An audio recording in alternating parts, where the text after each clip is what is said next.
Philip, it said it could not access something on OBS, said it could not access the file. That's the We're recording. live. Don't worry about it. We're live. All right, ladies and gentlemen, welcome back to the Opportunity Zone. We have a special segment today. You'll notice that Chris Lavin's not in the office with me. I'm Nate Armstrong, and my partner, he's out in the field. Chris, where the heck are you? I see jets, I see people. What on earth are you doing? Well, listen, I have a little indulgence. It's called RC Jets. It's my stress relief. It's my fun. It's my hobby. It's the times my obsession. So I'm out at an annual event in one of the best flying fields in the country. We come out here and and fly jets and get to meet with some people I don't get to see very often and have a blast. Look at that. That That's jet's about like the 12 size of feet a wide. car.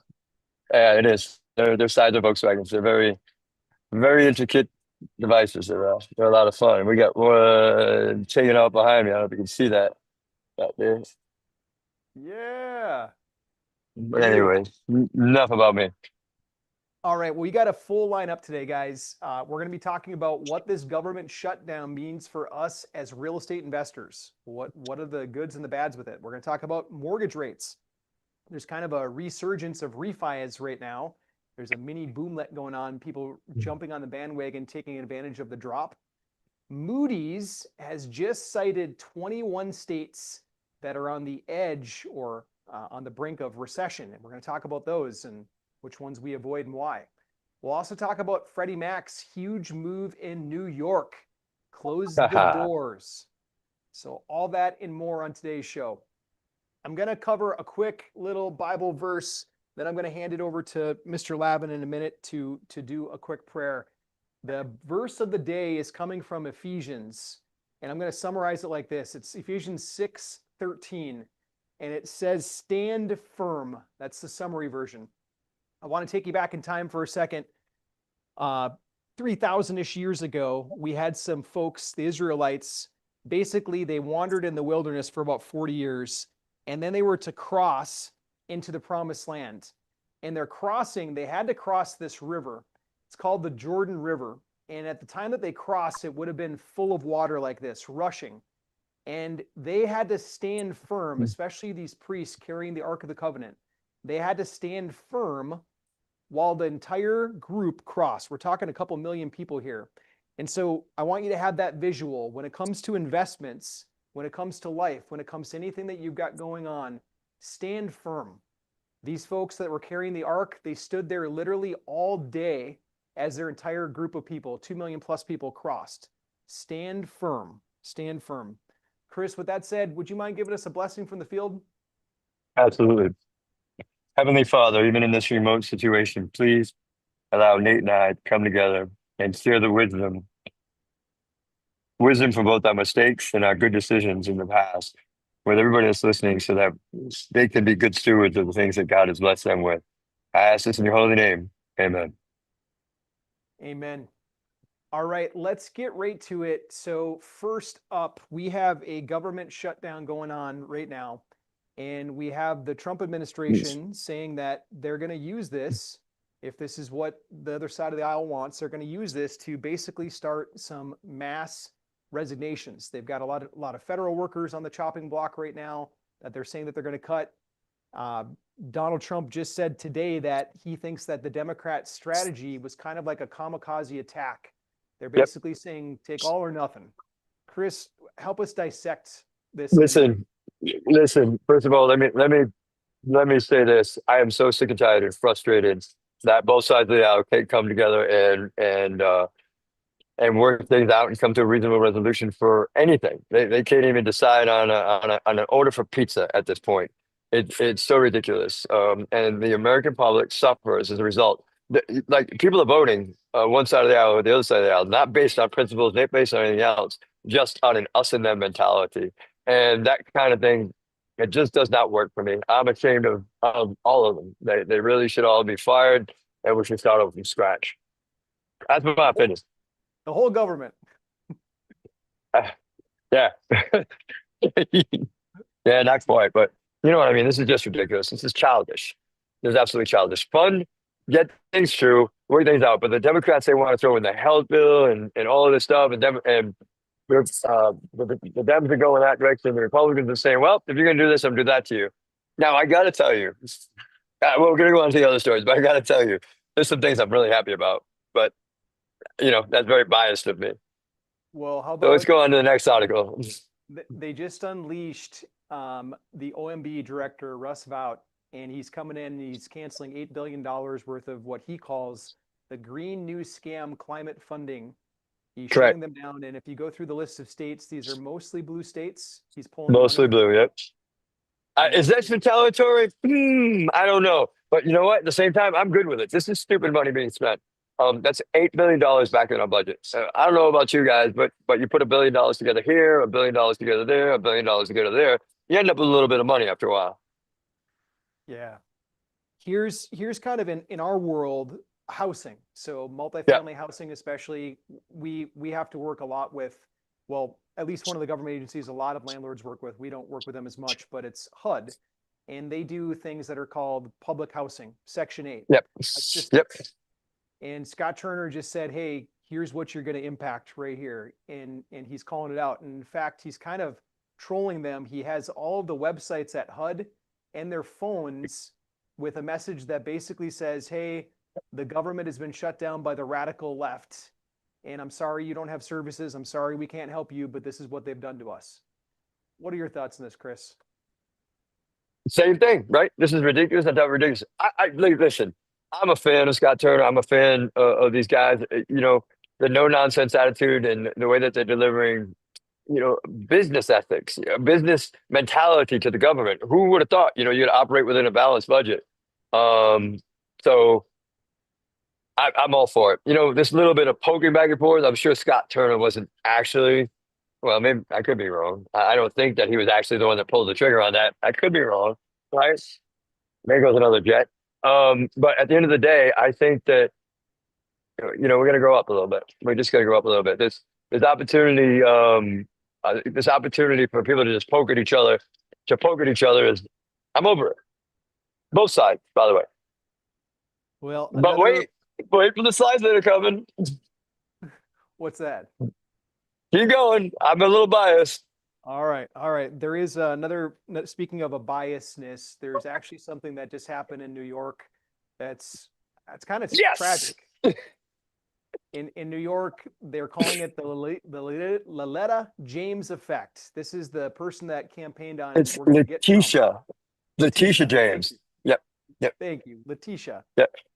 So she campaigned on this promise that she's going to get Trump, and that they prosecuted him, but it never ended up going through. Anyways, you have Freddie Mac and Fannie Mae, the largest lenders in the country. They buy the majority of mortgages in the United States of America. They're closing their offices in New York State.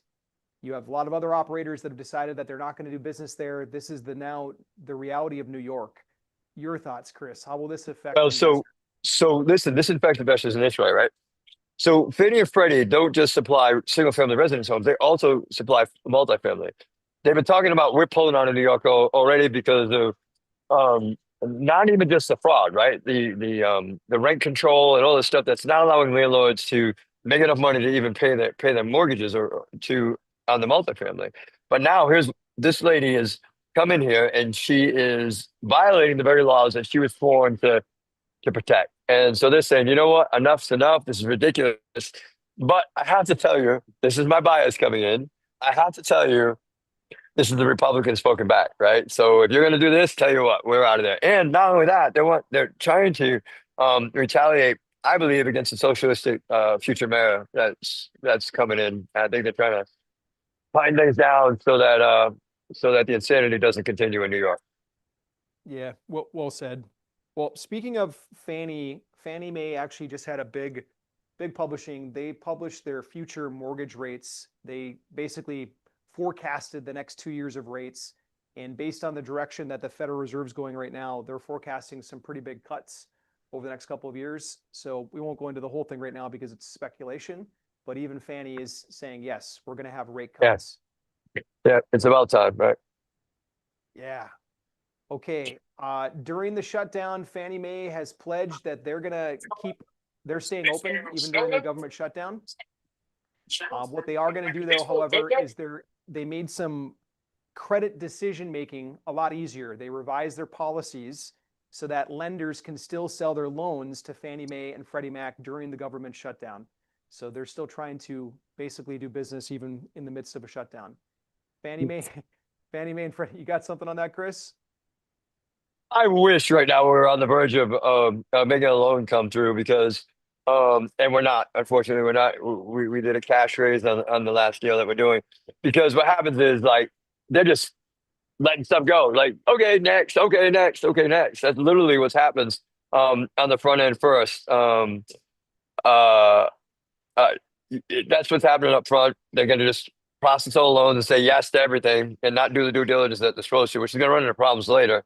But we're honest operators. It would be great if that we were there, get that 3 day approval on a loan and be out the door. But unfortunately that's not the case. But what it is gonna stop or slow down is a lot of that single family stuff that's happening right now. That's gonna be a problem. And you're gonna see again another hiccup in the economy coming to slowing down Yeah. temporarily. But the longest shutdown I think was in 2018 for 35 days. So we're talking about a month, right? And then things will pick back up. Yeah. They'll figure out some deal. And Uh, speaking of, you're an Chris, optimist. I like it. you mentioned the deal that we just did. We didn't have to take financing. We put out a deal, we filled it, it oversubscribed. But yeah, we didn't have to use any financing whatsoever. The last deal we Right, had was pure cash. right. Chris, I want to bring to your attention the KB home builder, Yeah. KB Homes, major home builder. They have a substantial stake in the Florida market. They said the CEO is quoted saying, "Hey, we lowered prices and now we're raising prices again. We've hit bottom, we've surpassed it. Now prices are coming back up." I know this is crystal ball talk, but what do you think? I know this is a single family housing Yeah. market as well, but what are your thoughts? Listen, I think it's a little soon. I really do. But and they're pulling levers and trying to figure out what's going to work. But my gut, deep down inside, says they may be in some financial trouble. I mean, they had to cut home prices across the board, and they have a huge inventory. So I'm wondering if maybe they're in some financial trouble, and that's what it looks like. And then once I read this article, I started pondering, how does it affect the economy if they go belly up? Because they are one of the largest home builders in the country, and I don't know. So I got some concerns about the message, about what was really happening behind the message. So we'll see. Understood. Chris, are you going to fly one of those jets for us? I right now, no, no. I got one flight in this morning. I got a couple flights in yesterday. Unfortunately, I don't get much time to rest even when I'm on vacation. All right. Well, we've only got a handful more articles I want to get to, and then we'll let you get back to the Jets. Study just came out that high income Americans are behind most of the purchases. 50% or more of consumer spending right now is from high income earning Americans. We have not seen it this high since the 1990s. What's going on? What's going on is the high income earners are the people that got the money and they're spending it. I mean, it's real simple. Um, they're not as affected as the middle class and other folks as the economy fluctuates so much. I'm gonna say something, and I don't mean this to sound negative in any way, shape, or form. Um, I have found coming from a very poor background, right? I grew up in housing projects. That as a child, my parents spent what they made, right? There was no savings. There was no putting stuff away for a rainy day. They spent what they made every week. That was just a fact. And the issue is that that's the mentality, right? There's not there's no and here's another thing. Um, it's not taught in school. Financial literacy is not taught in school. So it's a terrible thing. So I think that as you become more sophisticated with money, as you learn to handle money, you're less affected by the economy around you because you have reserves, you have things in place to protect you. Truly wealthy people have a minimum of 7 streams of income. Yeah. Chris, so in there's a study that just came out from Moody's. They're basically saying we think that there's some states on the brink of recession right now. I want to put these up on the screen. I want people to kind of guess in your mind right now, which states do you think are in recession? Which states do you think might struggle going into this next quarter? And this is from Moody's. I read this list in advance of this, but let's go through it quick. Wyoming, Montana, Minnesota, Mississippi, Kansas, Massachusetts, Washington, Georgia, New Hampshire, Maryland, Rhode Island, Illinois, Delaware, Virginia, Oregon, Connecticut, South Dakota. South Dakota is kind of an anomaly in here. Jersey, Maine, Iowa, West Virginia, District of Columbia. So Every one of Chris, those blue states? majority, Iowa and South Dakota are kind of anomalies in this mix. I can't explain why their economy is slowing down, but the rest of them are pretty much blue. And these two are pretty much lean red, Wyoming, Montana. The rest are blue though. Georgia, you get a split ticket here. Anyways, when I read through these, the first thing I prayed about and I was just so thankful for is that we don't own any assets in these states. Not a one. And I don't know if it was our underwriting that led us that way or if it was God. I'm going to lean on a God thing, but we don't own any assets in these states. We did not pull that short straw. Well, I'm going to speak, and I don't mean to sound arrogant with this, but we seek godly counsel on every asset that we do, and I do a lot of decisions based on what my gut tells me around an asset, necessarily not the numbers. But kudos to you because you do research on employment, on population growth, population decrease, and all of those things really affect the economy of those states, right? So if the job market is increasing, well, there's not going to be in a recession, right? So because of you speaking wise counsel and your expertise and due diligence on this stuff, that's why we don't have assets in those locations. Thank you, sir. Yeah, we've got an Mhm. amazing team that guides us from that trouble. Chris, Texas just got something bigger than normal Texas. They just got the Texas Stock Exchange. Well, that's coming to Dallas, where it's no longer just going to be the New York Stock Exchange and NASDAQ. We're going to have the Texas Stock Exchange. What do you think this means for businesses? I don't know if this could mean anything. If you ask anybody that lives in Texas, the capital of the country is Dallas, right? So, this is one more thing to make their egos swell. Everything's bigger in Texas. But there's a Chicago Stock Exchange, right? I was reading that they're actually going to move the Chicago Stock Exchange down to Dallas so that they can have a little competition now. So, Well, they're going to do that because there's no good hot dogs in Dallas. So that's why they're doing that. yeah. But you see what I mean? I don't know how much of an impact it's going to do. But the exchanges always tend to draw capital in, like everybody knows Wall Street, right? Because of all the cash and capital going on there. I don't think it'll ever get to a Wall Street level, but there will be some attraction of capital into Dallas. And, I'm glad with it. I'd like to see one. I'd like to see one out on the West Coast as well, just to kind of normalize the country, right? So we have some more balance. I don't think there's going to be a huge impact. I've been wrong before, but those are my thoughts. Beautiful. Chris, you know about data centers, and right now we've got the NVIDIA CEO coming out and saying that because of all the demand for data centers, electricians and plumbers, we're going to need a lot more of them, a lot more than we currently have. Yep. Your thoughts on this? I want to get your take. Oh, absolutely true.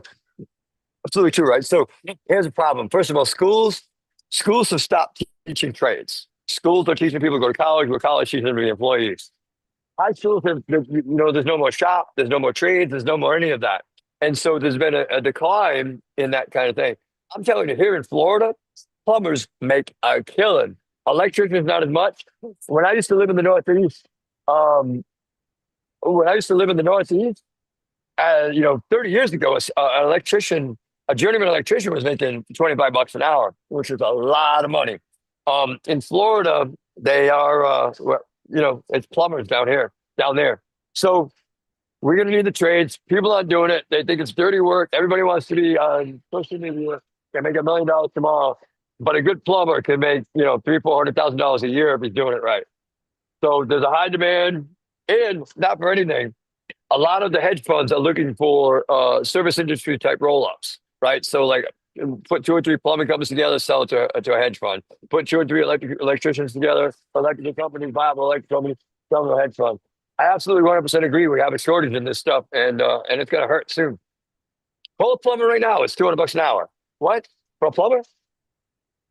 Yeah, yeah. Licensed plumbers are in high demand. My Yeah. brother is one, and I feel like he works like half time, yet he's paid off his house. He has no mortgage. He's got his vehicles paid for. He's like lives a very comfortable life, and he works like half the time. How do you pull this off? He's a plumber. Uh, hey, We Chris, got to teach him about motor control airplanes. what do you think about it? Well, we ought to teach him about motor control airplanes. Yeah, Then he yeah. has some, and then he have something to do with his money. Hey, so Chris, I think I heard a story once that you actually taught one of the Trump family members how to fly those things. Is that true? Absolutely. Well, I taught him how to fly helicopter. Don Wow. Jr. years ago. In Florida when they were first down in Mar-a-Lago, he was much younger. He came to our field and wanted to learn. I didn't know who he was. Like at the time, this was before Donald Trump was president. So he just pulled up and he pulled the helicopter out, was asking questions, and I got him set up on a Ryobi 32 cc helicopter, and I put him on buddy box and taught him how to fly. He was actually pretty good. In a couple months, he was doing his thing, man. Nice. Nice. Yeah. Chris, I think I know you can't right now, but we need to see you fly. Maybe we're gonna have to post some videos of Oh you yeah, flying did this thing. I got a few videos of I got a good landing, a good takeoff, and some crazy stuff in the middle. Because I am a crazy pilot. This is my outlet. You see these guys out here behind me. It's crazy, right? How fast does that thing go, Chris? The legal answer is 199.9 miles an hour because we can't go faster than 200. But I have a jet a similar jet broke the world speed record for a turbine power jet at 348 miles an hour. Unbelievable. When you approach 300 miles an hour, you're going fast, fast, fast, fast, fast. All right, I got to They're talk about gone. something else fast, fast, maybe even gone, and that's that what Mr. Pulte's doing to these credit bureaus. So, Chris, we talked a few weeks ago. You actually knew this inside and out, but they introduced, is it Vandex, the next credit score bureau? Correct. And anyways, Pulte's putting all this competition, all this pressure in the same ring, and he got FICO now to come out and say we're going to drastically cut fees. Here's how we're going to do it. We're going to do this in bulk. And the FICO CEO just got interviewed on NBC, and he said, "Yeah, Pulte put some pressure on us, but we made it more efficient, costs less now." Yeah. What are your thoughts? I'm like these credit bureaus. They are necessary, but they're almost like the mob, right? It's like they got you. In order to do anything, you've got to pay. You've got to pay, and they're releasing. They're releasing your information. If you get the card credit, you can get a credit report. But go ahead and try to deal with them and get something corrected. It's such a nightmare. Now they've even got the machines that use OCR to scan your handwritten letters, and they automatically deny any requests for removal. The whole process has become like almost like the mob, man. Like, and I'm glad that we're getting um some consumer protection with this, man. Because I had this problem once. Somebody got blended with my credit report, and my credit score went from like 790 to 2 in a week. It was nuts, and it took me 6 7 months to get that straightened out. And for me, it was detrimental to my business, right? Because I use my credit all the time. While I don't guarantee loans, they do pull my credit and to check to see whether I'm credit worthy. And so it was a very difficult time for me, and I'm glad that they're making it easier. I mean, $29 a month to monitor your credit is ridiculous. And I'm glad that he's going to force them to be more accessible and restrict how they respond and deal with consumers. And I'm glad for it. I love it. I love the competition. I love the lower fees, and ultimately, it's just going to lower the costs of transacting and getting a house. So there should be a little more migration on behalf of it. Chris, I'm going to switch on you. We've only got a couple minutes left, and then we're going to let you go back to your mini vacation. We just had the Trump administration surge Memphis, Tennessee, to basically take out a lot of criminals, and they've been taking out, in their words, gang members, folks that are doing bad things to children. Like they're cleaning up house right now. What are your thoughts on Memphis as a potential investment? I got a property there. So, does that say enough? Hey, listen, how anybody can get upset over the federal government stepping in and and fighting crime, I don't know. But it seems like that they will, people get upset about no matter what we do. Kudos to the government, and I think that Memphis is on the uptick. I think you can buy cheap right now, and a couple of years from now, you'll be happy for your investment. So I'm there, we're there. I think it's a good place right now. Plus, I love ribs. Memphis ribs, baby. Yeah. Chris, so appreciate you being in the field and still tuning in for us. We appreciate you and Absolutely. your wife sacrificing like that. I know that we filled the deal that we had. We have a lot of Yep. investors that tune in every single week. What is it cool if I just have people still book a call with us and get on a wait Yeah, list with please us? do. Jump on there, get on the wait list. We have sometimes people get flaky. There's a couple people who maybe they've got to liquidate in order to get involved in the deal. Yeah, they can't do it by the deadline. Unfortunately, they're gonna lose their spot. So there's one person that I know that has a significant investment in the deal. And by the way, this is record breaking. We raised 14.38 something million dollars in 14 days. Record breaking raise for this deal. So there's a couple of people that are struggling to get liquid. I mean, they have the resources. They just need to get liquid. They might not be able to make the cutoff date. Please get on the wait list and get that opportunity. It's a dynamite deal. Sign an NDA, and we'll disclose what's going on with the deal, and you can take a look at videos and at the OM, and so as of tomorrow, you'll be able to look at the PPMs. I encourage you that it's an amazing, amazing returns on this deal, and it's one that's very personal, close to my heart. Don't miss out. Yeah, it's not something that we can put on the public airwaves, so to speak. But so sign an NDA. To do that, put the word call in the comments, CALL, and our team will reply below your remark, your comment, and we'll get you a link.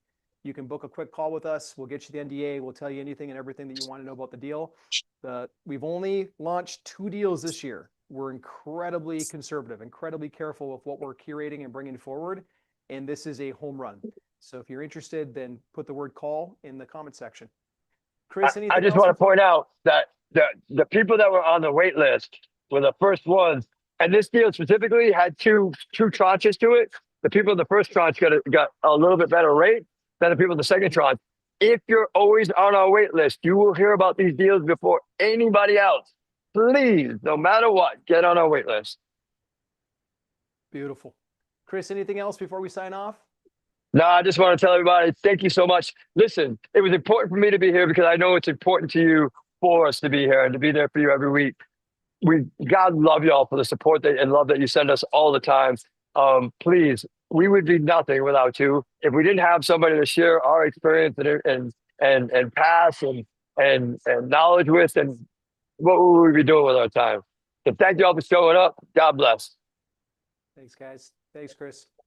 Bye bye.